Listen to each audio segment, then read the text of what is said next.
My name is Mike Hammer. I'm a private investigator. Global's got Mickey Spillane's legendary hero. Get lost. Upholding tradition, as usual, in all sorts of ways.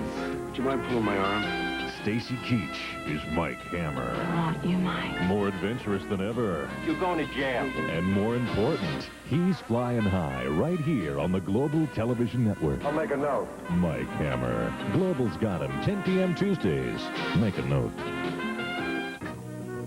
Serving Hamilton, Toronto, and the Niagara Peninsula. This is CHCH TV 11. Whenever possible, actual family members and police officials have participated in recreating the events. What you are about to see is not a news broadcast or a news documentary. Marge, these dishwasher spots are driving fun away. You need sunlight. It gets everything this spotless, even in sunlight. Sally, I'll never stray again. Sunlight for dishwashers. Nothing gets glasses more spotless. Wednesday on Aaron's Way, when Aaron and Suzanne get caught in a sleazy nightclub. Will Aaron be pushed to the limit and be forced to fight? Then on an all-new Highway to Heaven, a father's disapproval Beat the pants off you. leaves Chad Allen struggling for help. Doing what you think is right is part of growing up. An all-new Wednesday. Unsolved Mysteries continues in a moment. Tuesday, London gets a bigger bend. Then Matlock. And he brightens the Britons with all-star suspects in a 2-hour mystery. Couldn't have planned it any better. A Matlock movie, Tuesday. Wednesday, St. Elsewhere reveals itself at its normal time with surgery au naturel. I wish I could get my hands on a fig leaf. I'd go pound for pound. At 10, 9 Central and Mountain. The death penalty for a convicted war criminal. The story at 11 tonight. Our life's day-to-day problems, sometimes more than you can handle. Find out how to cope on Stress to Kill. An NBC News special next. Tuesday. You shouldn't be here. It's a little dangerous. No one has worried about me for a long time. They're out of their country Behind us. and over their heads. You are no longer a guest in this country. This is the most corrupt government on earth. Welcome to Latin America, Torello. The beat goes south and all new episodes of Crime Story. Their Latin assignment, Tuesday.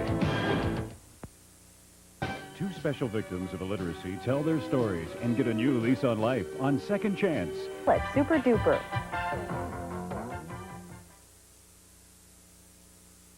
Highway to Heaven's taking the night off. Way to go! So that we may bring you a special Unsolved Mysteries, the show where you help solve the crimes. Next. Friday, the best of bloopers and practical jokes is back. You're kidding me! The most inventive, most outrageous. Stop it! Excuse me just 1 second. What? Most downright dangerous.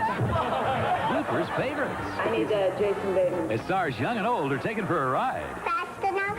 Friday. Before you see the next Rambo adventure. I'm coming to get you. Don't miss the movie that inspired it on NBC.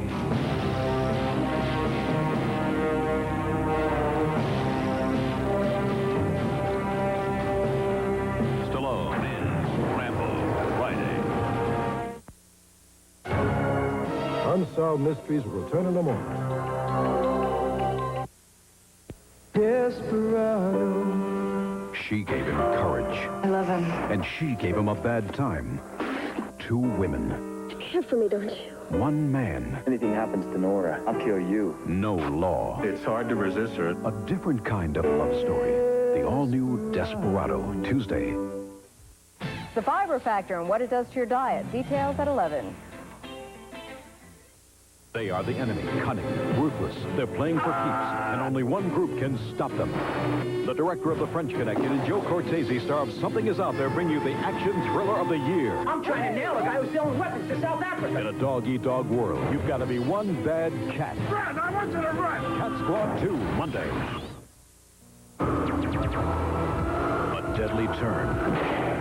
McCall's a target. Hunter, City of Passion, Saturday. At our house, Gus goes for Game Show Gold. 50 $1,000. And on a one-hour Family Ties, Alex meets his competition. That's incredible. Then, it's been 6 years. 6 years since the Fury. 6 years since David Banner was pushed too far. Now they've stolen his woman and ruined his career. This time, they've really gotten under his skin. You wouldn't like me when I'm angry. He's mean, green, and pumped up for his greatest challenge ever. Bill Bixby and Lou Ferrigno in The Incredible Hulk returns Sunday. Thursday. It's the power, the passion, and the pleasure of L.A. law. Tomorrow, each lost a son to the drug crisis. Now, Matt Byrne and Lanice Bias are speaking out to help others. I'm Tom Brokaw. The story on NBC Nightly News. From News Center 2, here's Rich Kellman. Coming up on News Center 2 at 11 o'clock, an $80 million mall proposal now appears to be back on track. We'll have an update on the Galleria development. Also tonight, an unusual lineup in the case of a suspected rapist.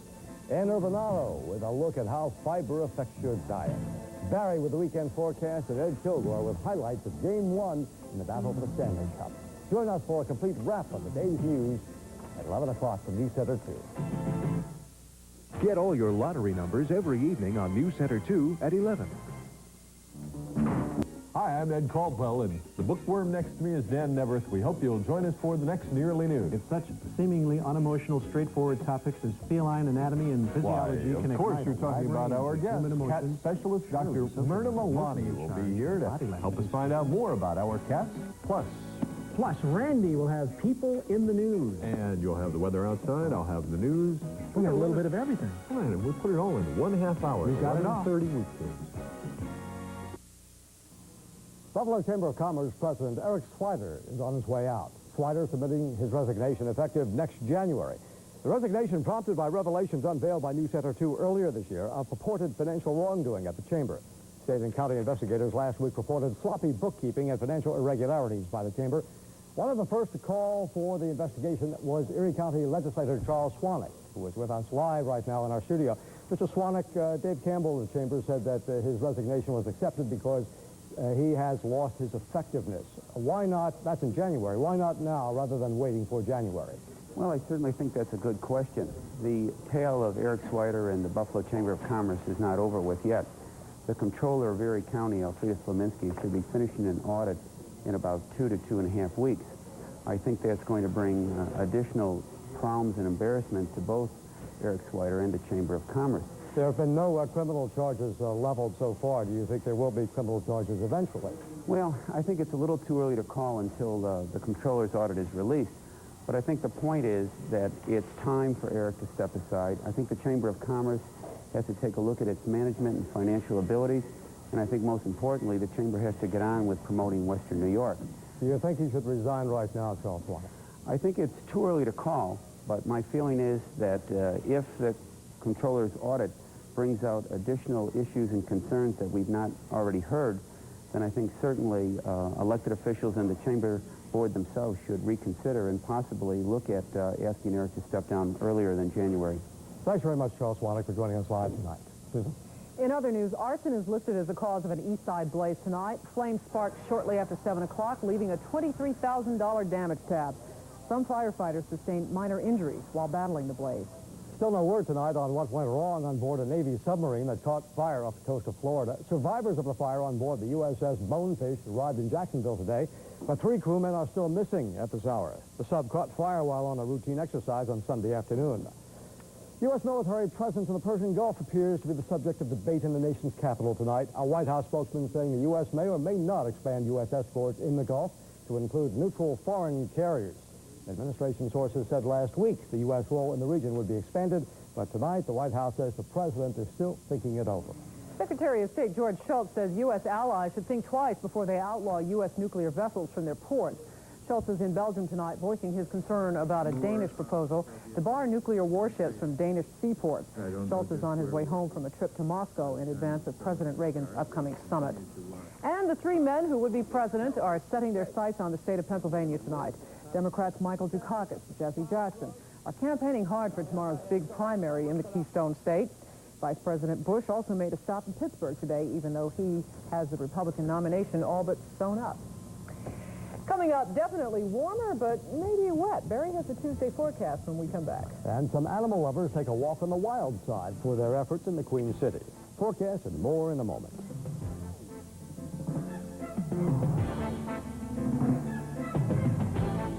Nobody cares what I do or say. Doctor. You're upset. I'm watching Magnum. Something shouldn't be missed. Weekdays at 4. And now, the Keno numbers for tonight. They are 3, 10, 12, 26, 28, 30, 32, 33, 35, 40, 47, 49, 50, 51, 53, 55, 59, 62, 66, 80. We're going to get the weather now from Barry, but before that, historical note here, or hysterical. Well, you brought this up earlier tonight, if I may take a picture here. All right. Queen Isabel Day today. Queen Isabel, she's sponsored, fiscally sponsored, Columbus's trip. Okay? I came up with a charge card to pay the way. That's true. Why do they say Queen Isabel of Spain when we have always known her affectionately as Queen Isabella? Right. Yeah. A Spanish teacher called and said, Isabella, you may not understand this, I'm not sure I do, Isabella is the Americanization of Isabel. Isabel is a pure pronunciation in Spain at the time? Apparently so. I wasn't there, of course. You kidding me about my age, but I was not there. No, but that's what she said. Queen Isabel was the name of the tank. It has been Americanized to Isabella. Exciting day for myself. I got a sidewalk put in at my house. Doesn't take much to excite the old fella these days. Current temperature reading, please, is 42 degrees, the relative humidity 55%. The barometer holding steady with a south-southwest wind at 12 miles an hour. Hey, that's a pretty scene in the background. Boy, oh boy, they get some good pictures. High of 53, low of 34, 58, and 40 would be your normal for the day. 84, 19, 21. 23 and 19, 19. Sun up. 6:17, setting down at 8:10. Nice stuff, huh? Nebraska, heavy rain, and going into southern Iowa. Heavy, heavy, heavy. This is heavy rain. Getting down here into Georgia and South Carolina. Thunderstorms, hail. Baseball-sized hail. God bless you, Ann. Baseball-sized hail in Georgia and in South Carolina. Look at this. There's our clearing. There's a little bit of cloud activity. That won't catch up with us until the latter part of tomorrow. And here's some rain we could get for Wednesday. If you're traveling, let me tell you where you will run into rain. You're going to run into it in southern Ohio, southern Indiana, southern Illinois, down through Kentucky, Tennessee, Georgia, and the Carolinas, and into most of Florida, exception being Miami. 42 degrees, and it is a moonlit night out there. Time at the tone. It is now almost 20 after 11. This is Channel 2 in Buffalo. All right, that's what it looks like at a glance. Here we go. You can see Tuesday, some rain. Excuse me, best chance of rain would be on Wednesday. Here's your forecast for you. Generally, a star-studded night. You like that? Star-studded night. Low of 38, southerly wind of 5:15. Sun and clouds tomorrow. High of 65, southwesterlies of 5 to 15. Clouds roll in Tuesday night. Kind of getting poetic. Clouds roll in 43 degrees. Then down the road, rain likely, sunny on Thursday and Friday, and temperatures will be holding into the 50s for the latter part of the weekend. Tomorrow will be outdoorsy. Meteorological, if I ever heard of it. Outdoorsy. Now, you're not going to believe this, but News Center 2 people making news tonight include your friend, Queen Isabel of Spain. She's been dead since 1504. Very new, of course. But a lively group of Western New Yorkers honored her anyway tonight, thanks to the National Columbus Day Committee, sponsors of the program. 18 area people share the spotlight for their contributions to the community. And the Buffalo Zoo setting the stage tonight for these party animals. Actually, it's an awards dinner to recognize the many volunteers who roll up their sleeves to help out the zoo and its many inhabitants. The field is narrowing in the race for Stanley Cup. Ed Kilgore with that story when News Center 2 returns. And we'll check out how the Bills made out in the NFL's annual college lottery. Sports is next.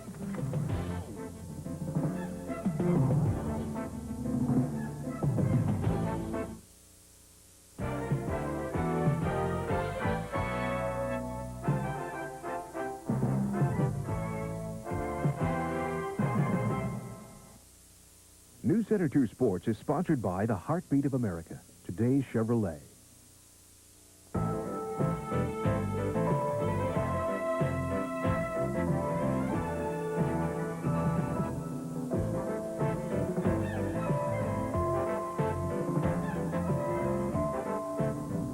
Our sports guy is back from Rick Stadium with a draft wrap.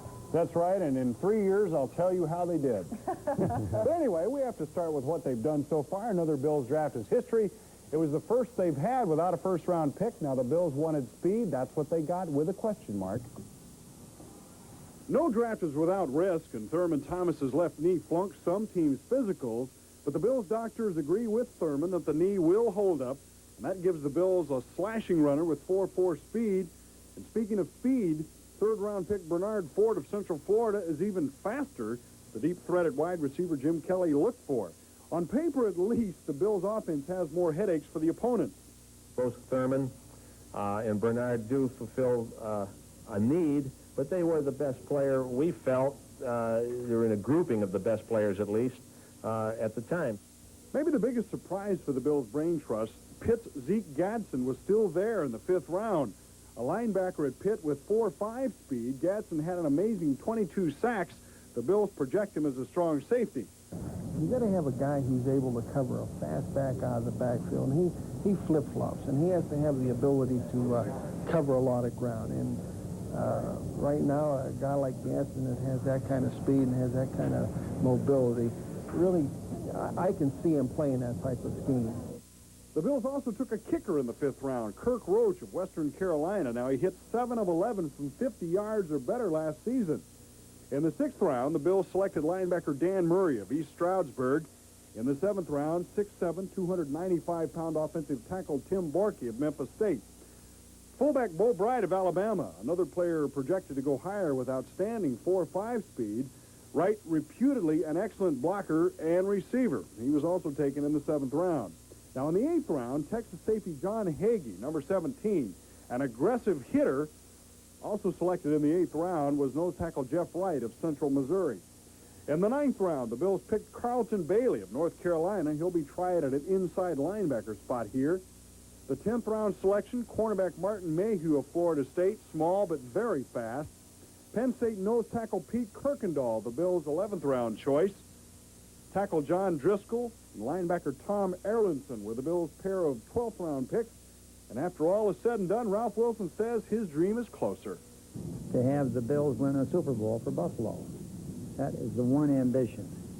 And so I hope it comes true in the not-too-distant future. So do we all. Well, Stanley Cup Smythe Finals now. Edmonton trying to put away the Calgary Flames in 4 straight. The Flames are making a game of it, though. The Oilers have a 2-0 lead, 3-on-1. Gretzky takes the pass from Courtnall to make it 3-0. And moments later, Issa Tikkanen beats Vernon to give the Oilers a 4-0 lead. Vernon comes out. Walmsley is in. And right now, the Oilers are leading at 5-3 in the 2nd period. And, of course, they have the 3-0 series lead. Now, in the Norris Finals, Detroit at St. Louis as the Blues try to get back into this series. But Peter Klima puts the great move on Greg Millen. This gives the Red Wings a 2-0 lead. McKegney comes right back, but Detroit wins it 3-1 to take the 3-1 series lead. While the Bison's a heartbreaker at Oklahoma City tonight, the Herd with a 3-run lead going into the 9th. However, actually a 2-run lead, but the 89ers score 3 in the 9th, win at 6-5. Logan Easley could not hold the lead for starter Bob Patterson. One game in the majors tonight, Boston over Milwaukee 5-1. And Buffalo Raceway opened its spring-summer meet at the Hamburg Oval tonight, and they had a pretty good crowd out there. A little bit under 2,000. Turned out on a cool but pleasant night. They watched another solid performance by Marvelous Helen in the $7,500 late closer stakes race. That's the 7th race. Marvelous Helen won her 8th race in 9 starts with a good stretch drive. The 3-year-old filly covered the mile in 2 minutes and 4/5 seconds, paying $2.80, and she got a nice hug from her owners. And the double tonight at Buffalo Raceway, 1 and 6, paid $41.28. All right, Ed, thank you. We'll be right back with more in just a moment.